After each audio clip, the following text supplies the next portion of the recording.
Hoje quero te convidar a enxergar o Clash Royale por um ângulo totalmente diferente. E não estamos falando aqui dos 7 pecados capitais da religião, nem dos animes, muito menos referências óbvias. Hoje eu quero explorar aqui os pecados que vivem dentro do jogo, escondido em cada carta, cada mecânica e cada decisão que você toma. Os bárbaros, por exemplo, são a personificação pura da fúria, da ira, e eles só ficam mais fortes quando eles entram na fúria. Já as mosqueteiras, se você já assistiu Clash a Rama, sabe que são cheias de si, confiantes demais, até exageradamente, com aquela postura de superioridade que grita soberba sem precisar dizer uma palavra. E bom, se você curtir esse conteúdo, deixa o like, inscreva-se no canal e vamos dar uma hypadinha também porque isso me ajuda demais. Agora, quero começar pelo pecado da preguiça. Se existe uma carta que se encaixa perfeitamente nesse pecado, ela atende pelo nome de Golem. O próprio jogo praticamente confirma isso. Quem joga de Golem sabe muito bem, coloca ele lá no fundo, cruza os braços e deixa o boneco fazer o trabalho sozinho por você. Em Clash a Rama tem um episódio em que o Golem troca de corpo com o corredor. E meu amigo, sabe o que acontece? Quando o corredor está no corpo do Golem, ele se move rápido, corre, pega uma árvore e usa como espada. Ou seja, o corpo ali não é o problema. Já o Golem no corpo do corredor simplesmente fica largado numa taverna, bebendo elixir, fazendo o mínimo do mínimo, quase implorando para não ter que se esforçar. Ele é tão absurdamente preguiçoso que nem consegue falar direito. E agora, se você acha que para por aí, não para. O Golem de Gelo é praticamente a versão minimalista da preguiça. Ele anda devagar, bate devagar, causa pouco dano, parece que tudo nele é feito sem vontade e sem energia. Agora, saindo de todo esse estado de letargia, a gente entra em um pecado completamente oposto, a ira. A ira é aquele sentimento bruto, incontrolável, que começa como indignação, vira raiva e termina em destruição. E se existe uma carta que representa isso de forma quase estratégica, essa carta é a Bruxa. A força dela não vem apenas da magia, mas vem do ressentimento, da dor e do desejo de vingança. A história dela é uma das mais tristes e começa de forma simples, só que quase inocente. Ela faz amizade com um esqueleto e passa a conviver com eles, até que um dia uma brincadeira sai do controle, uma estátua do rei é destruída e a resposta do reino é cruel. Todos os envolvidos são condenados, sem nenhum julgamento e sem perdão. A bruxa é sentenciada à morte junto com todos os esqueletos. Durante a perseguição, uma flecha vai atingir um dos esqueletos e ela, sem pensar duas vezes, se joga na frente e ela morre ali. Mas a história não termina aqui, porque ela não vai morrer, ela vai se transformar e os Larrys não aceitam aquilo que aconteceu. A dor vira combustível, a injustiça vira força. Eles realizaram um ritual sombrio, algo proibido até mesmo naquele mundo caótico do Clash Royale, e foi assim que a bruxa voltou à vida.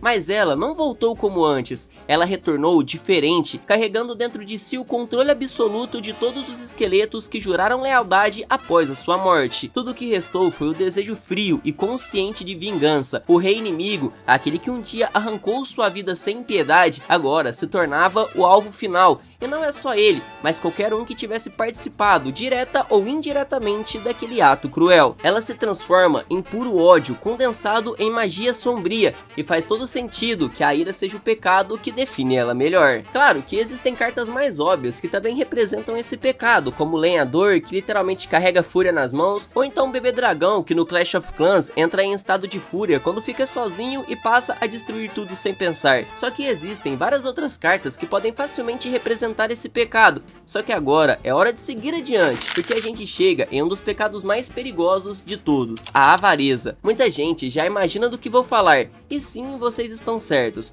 Só que antes disso, eu quero mencionar o coletor de elixir. Todo mundo quer mais recurso, mais vantagem, mais controle na partida, e sendo sincero, essa é a versão mais óbvia. Só que a verdadeira face da avareza no Clash Royale não é ele, são os Goblins. Em praticamente todos os jogos da Supercell, desde a época dos primórdios do Clash of Clans, eles vivem para roubar recursos, ouro, elixir, elixir negro, o que tiver pela frente eles querem para si. Em Clash Royale a dinâmica muda um pouco, porque o rei paga esses caras para que eles não roubem dele, mas em troca manda eles atacarem o Rei Vermelho e levarem tudo que encontrarem. Se você prestar atenção nas animações, vai perceber algo perturbador. Os Goblins mais inteligentes são os bebês, eles já nascem gênios. Todas as máquinas, armadilhas, invenções Goblins foram criadas por eles. Só que com o tempo, a ambição começa a corroer a sua mente. Eles querem mais ouro, mais poder, mais controle. e essa fome distorce tudo. Os goblins mais velhos roubam as criações dos mais novos e utilizam na guerra, até que um dia esses bebês se cansam, constroem sua própria máquina e se rebelam, mas aí o ciclo é cruel, porque eles vão crescer, e quando crescem, acabam se tornando exatamente aquilo que odiavam. A avareza vence de novo, e no fim das contas, dá para dizer que aquele goblin velho que vive oferecendo promoções imperdíveis para você na loja, nunca foi alguém confiável. Ele sempre quis mais do que valia a pena para ele, porque quem é dominado pela avareza nunca oferece algo justo.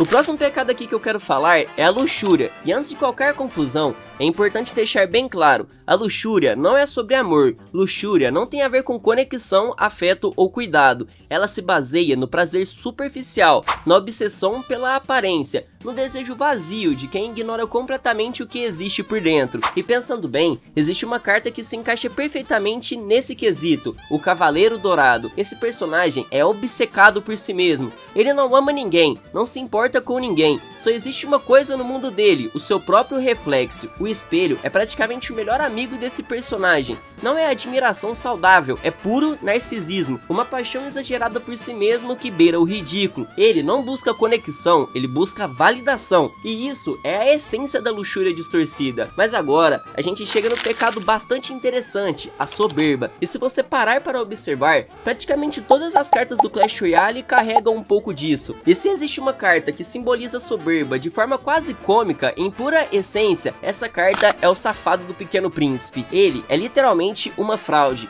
Quando o rei estava procurando um verdadeiro campeão, o Pequeno Príncipe simplesmente roubou o anúncio, colocou a própria imagem no lugar e se apresentou como se fosse o escolhido. Isso é o mais alto nível da soberba. Achar que merece tudo sem ter conquistado nada, a crença cega de que o mundo te deve alguma coisa só porque você existe, e talvez seja por isso que esse pecado seja tão fácil de reconhecer, porque no fundo ele é um dos mais humanos de todos. E o mais curioso dessa história toda é que o rei nem parece ter pensado muito antes de aceitar o Pequeno Príncipe como seu próximo campeão. Bastou ver que ele vinha acompanhado de um guarda-costas fiel, alguém disposto a morrer por ele sem hesitar, e é exatamente por isso que ele encarna tão bem a soberba. Ele não é grande por mérito, mas ele vive como se fosse. E se tem outro exemplo clássico de soberba dentro do Clash Royale, esse exemplo é o trio de 3 mosqueteiras. Em um curta do Clash Arrama, uma mosqueteira tenta se juntar ao grupo, cheia de vontade, mas é imediatamente rejeitada com aquele argumento clássico e cruel: você é fraca demais, como se força fosse o único valor que existe. O mais irônico de tudo é que no final das contas, aquela mosqueteira sozinha era melhor do que as 3 juntas.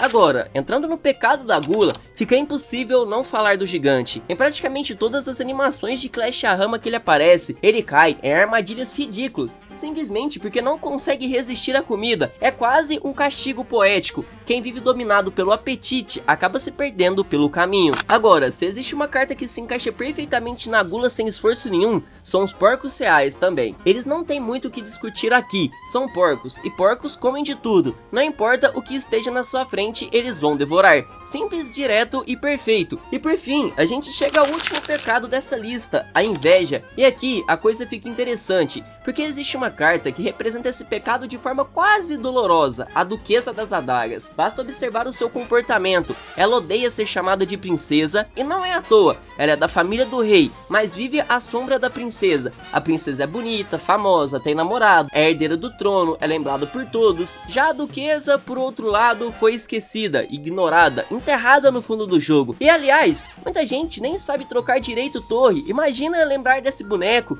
O esquecimento alimenta a inveja, e o mais cruel é que ela também é uma princesa, só que ela odeia esse título, porque ele só reforça a comparação, só reforça tudo aquilo que ela nunca teve. E esse foi meu vídeo de hoje. Se por acaso você achou essa ideia interessante, deixa o like, inscreva-se no canal. Muito obrigado por você que assistiu o vídeo até aqui, um abraço e até o próximo.